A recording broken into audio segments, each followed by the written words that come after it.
At least 20 people have been injured in a suicide bombing outside a Catholic cathedral in the Indonesian city of Makassar. Authorities say 2 bombers were killed in the attack. Churches have been targeted in Indonesia in the past by Islamic extremists. Pope Francis said he would pray for the victims who were attending Palm Sunday Mass. The beginning of Easter week is a holy time for Christians, but in Makassar the celebrations were marred by violence. As worshippers were leaving Sunday Mass, 2 suspected suicide bombers set off explosions outside the Indonesian city's main Catholic cathedral. One of them was said to be a woman. It happened during the shift change of prayers. The attacker was trying to enter our church, and one of our staff was suspicious when the attacker was trying to stand near the gate. Later, the bomb exploded. President Joko Widodo called for calm, saying his government would ensure people of all faiths can worship without fear. Saya mengutuk keras aksi terorisme tersebut dan I strongly condemn the terrorism act, and I have given instruction to the police chief to take down the terrorist network to the root. jaringan itu sampai ke akar-akarnya. Places of worship in Indonesia have been targeted before. Police are investigating if this attack is linked to religious extremism. The majority Muslim country has a history of Islamist attacks. Indonesia has been on high alert in recent months following the arrest of the prominent leader of an extremist group. Counter-terrorism squads have arrested dozens of suspects across the country, including in Makassar. For the latest, I'm joined by DW correspondent Prita Kusumaputri in Jakarta. Welcome, Prita. What more do we know as to who was behind the attack and why it was carried out?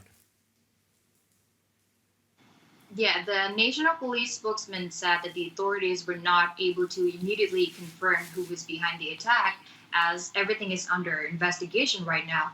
But the Coordinating Minister for Political, Legal and Security Affairs confirmed that 2 suspects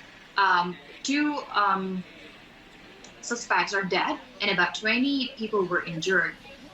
The militant Islamists have attacked churches in the past, but no group has yet said it was behind the bombing.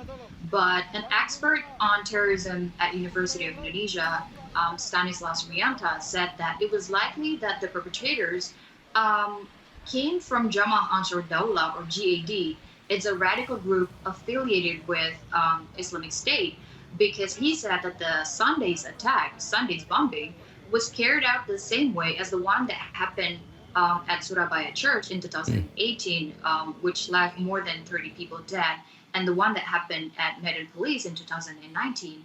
And many experts said that the explosion at the Catholic Cathedral was not a new trend, but rather a continuous and a disturbing trend in Indonesia. But again, to be clear, nobody has officially taken credit for this bombing. Indonesia had been already on high alert for terror attacks. What were local reactions there to today's attack?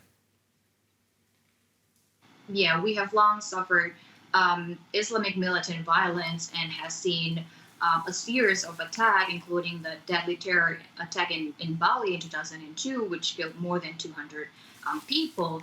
But in subsequent years, the security forces scored major success in tackling the armed group. But more recently, there has been a resurgence of violence.